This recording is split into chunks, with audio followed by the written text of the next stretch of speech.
بتعتقد بأنه رئيس الحكومة المقبل تؤمن بأنه امرأة تتسلم هذا المنصب؟ يعني يكون عندنا رئيسة حكومة؟ إيه أو لا؟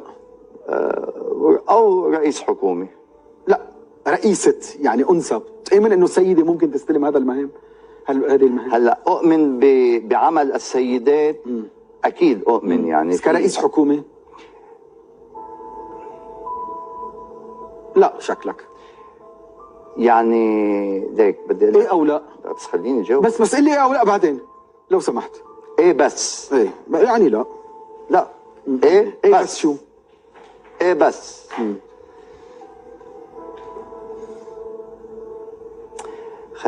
كمان اذا بدنا نقول لا بدهم يقوموا العنصر النسائي ضدك بهيك وضع بلبنان. بدك واحد ما يكون لايق. الانثى لايقه. الانثى ناعمه، الله خلقها هيك. الانثى بتستحي.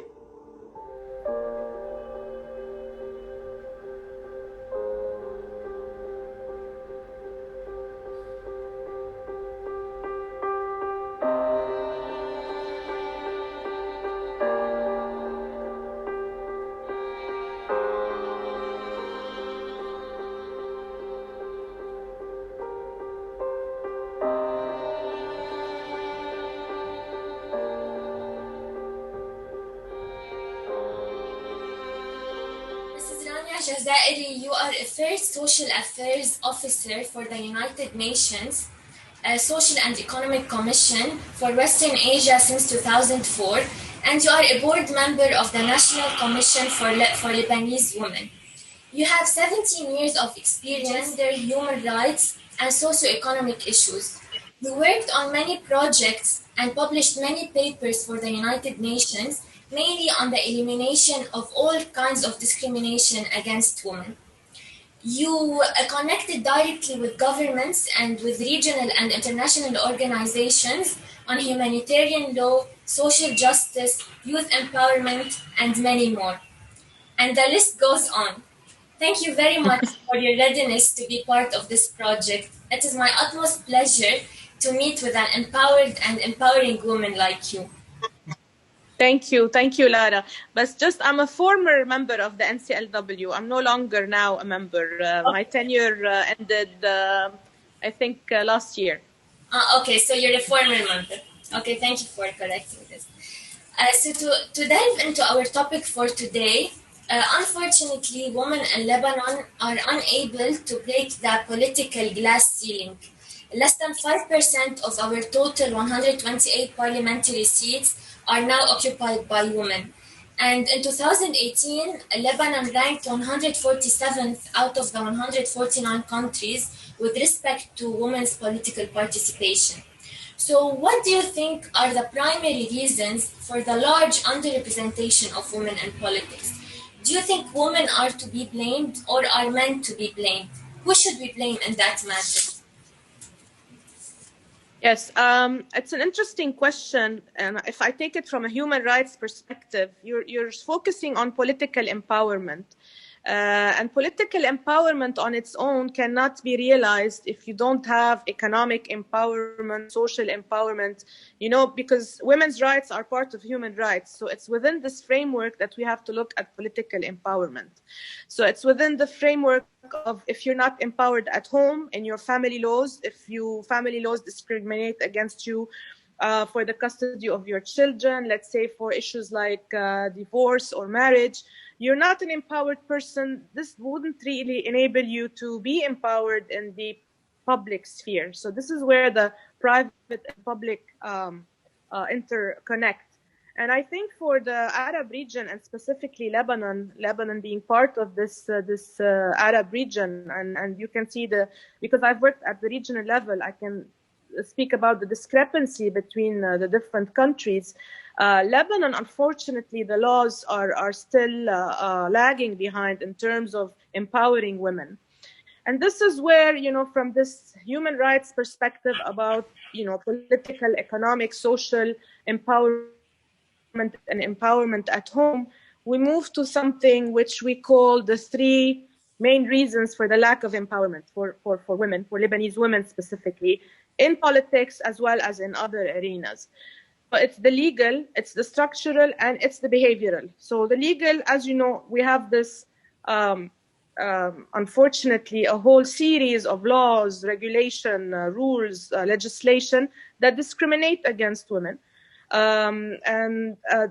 have at the structural level, what I mean about structural, it's not necessarily discrimination in the law per se, but it's something that's not women friendly or gender friendly. Let's take, for example, the cumbersome task of registering a company, where women, let's say in villages, have to go do the paperwork. It's not women friendly. That's what we mean by structurally being a barrier. The third, it's the mindset. And here I go back to your question when you're talking about would we blame women? And here I do not want to differentiate between men and women. And I actually, in the article that I sent to you, I was making the point. Yes, we'll come back to and I'm against, yes, to include men, because unfortunately, those who discriminate against women are not only men, it's also women. Because it's a common practice. Women build society. Women are the educator of the new generation. So sometimes they do perpetuate themselves this notion of women having less value, and that's at the core of the issue. That's the core of the value. If you take it from an anthropological approach, it's the issue of value. This notion that women have less value and would fare less in many areas. So that's the behavioral and last level. These three levels, that's what we target in terms of intervention as UN or as decision makers. So we try to change the laws. We worked a lot on that. We try to ease the structural barriers, and we raise awareness, to try to change the values. But that's very hard because the values are ingrained in each one of us. Yes, exactly. Yes, and these are the least that we are able to change. Yani, for example, they do workshops. But I mean, a 2-day workshop will not change a value. If you don't believe that women are equal and you attend a 2 days workshop on gender equality, will not change. Okay, it will raise your awareness, but it's not going to change an ingrained value.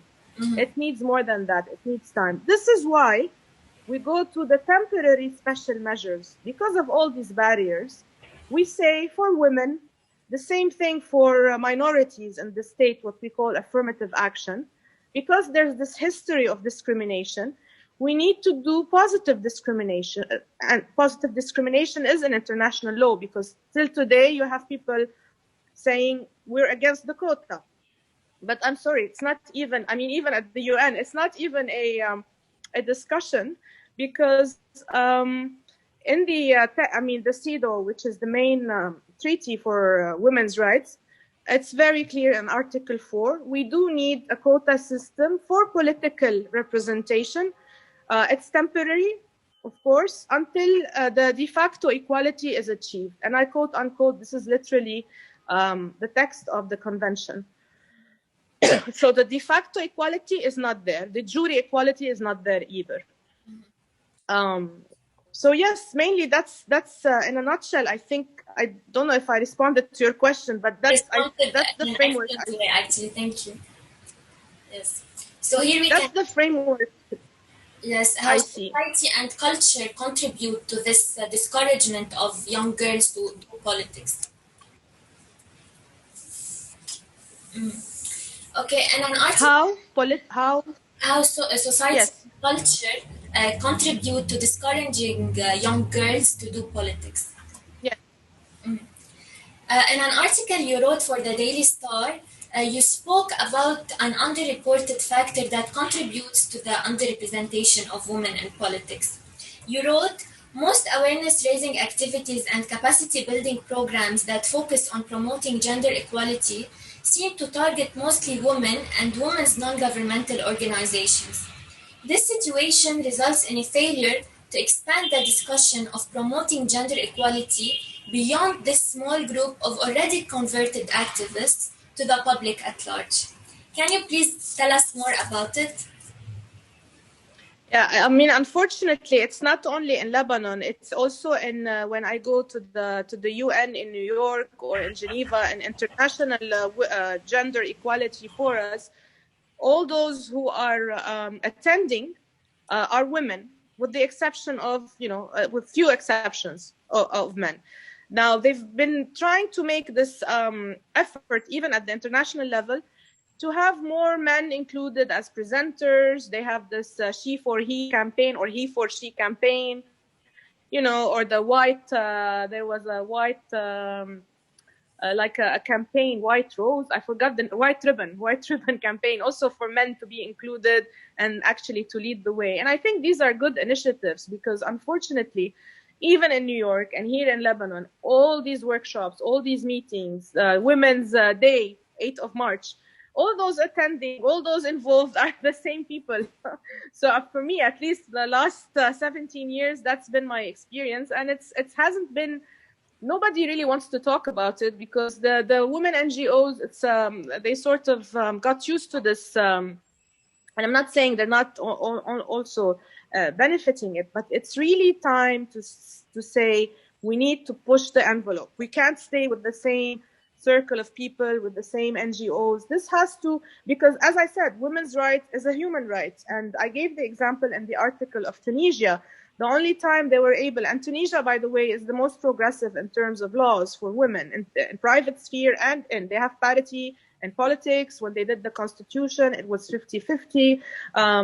They have the highest representation politically because the issue of women became a societal issue. It wasn't held by the banner only held by women. It was men and women in the larger context of democratization and the change in Tunisia. This takes me to another issue related. You cannot separate women's rights and human rights from democracy. And unfortunately, and I think for Lebanon, this goes. If you have a sectarian, and I think Joël from 50-50 might have touched upon that because that's something they focus on. The sectarian system, the lack of democracy undermines the role of women. So for Lebanon, another layer, in addition to the behavioral, structural, legal, what have you, is the sectarian system. Because you're not seen as a human being, a woman with potential. You're seen as a person from that sect that has to do clientelism, which corrupts whatever value you want to promote. And the issue is values is very important because, by itself, it's a noble cause to be heard, to have a voice.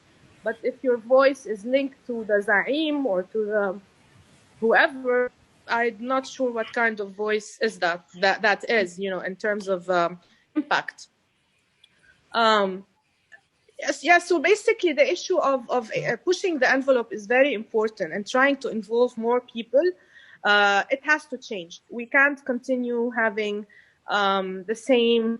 It has to, those working on environmental issues have to integrate women. That's what we call gender mainstreaming. Now, we talk a lot about gender mainstreaming in academia and in research, and it's looking at the dynamics. But at some point, they dropped the dynamics between men and women, and they started focusing only on women. And this is where you see tons of publications, reports, on women. And you know what, even me as a woman, I'm not interested. I want to see the dynamics, part of the bigger picture. Why does this happen? Mm-hmm. Yes. So this is, although this started in the 70s, the issue, but even at the academic level, somehow it got dropped. And the issue of gender, looking at the social construct, looking at the dynamics between men and women, was, let's say, diluted in a way, and it became more a focus only on women. And in a vacuum, that doesn't really, that doesn't make any sense, nor academically, nor in terms of analysis. And unfortunately, it takes men out of the picture. They're no longer involved. Exactly. Like the example of early marriage. You have to involve clergymen. You have to involve the fathers. You cannot just empower the girl or women and not the whole context or stakeholders working or living with this young woman or young girl who will be who got married early, you know. Unfortunately, in Lebanon, this is they don't talk much about it, but the statistics are quite high. They used to be 6% before the Syrian crisis, but now with the Syrian crisis, it's much higher. And we do not have a law that forbids child marriage. Unfortunately. Yes. Do you think women do politics differently than men? In what ways do you think that increasing the representation of women in politics can benefit society at large? Again, I think it's a human rights issue. It's about having the voice of people heard. And it's not only women, by the way. Again, if we want to look at it sociologically, it's patriarchy. We live in patriarchal society, and patriarchy not only shuts down the voices of women, but also of youth. So it's the patriarch, the head of a family, the male, who's middle-aged or a bit older, is the person that usually takes the decision. Now, I know this looks or sounds a bit medieval, but unfortunately, in many conservative societies, that still exists, and it's reflected in society and in politics. That's why you see all these men. Even we had a nice picture in the Trump administration when you had all the white men who were 60 and 70 making decision about family planning and contraception for women. So it's a decision for women being taken by men. Now that's the extreme example. But even in any decision, let's say garbage at the local level, at the municipal level, to the highest level, strategic decisions like peace and war, everybody's voice needs to be heard. This is where democracy is important. And this is where, take you to your question, do women act differently when they are at the decision level? I mean, there are many studies that say women are more peace builders. If they're integrated in peace negotiation, there'll be more peace. And this is documented in some studies. There are also some studies talking and discussing corruption, and that, stating that women are less corrupt when they take CEOs. They made the analogy. I personally, I'm not very convinced. Again, because I see women as human beings. Maybe the social construct affects how women behave, but they have a character like men. They have a different upbringing like men. They have I just personally, I don't like to, sometimes they're treated like alien, and sometimes you have in the even in research and academia, these very weird, talking about women as they are completely different than men.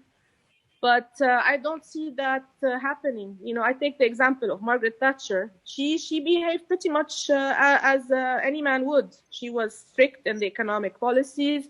She took England to war in 1982, 83. So that's why, there are these research that I mentioned, but personally, I think it's the potential, credential, if the woman is educated, has experience, that would count.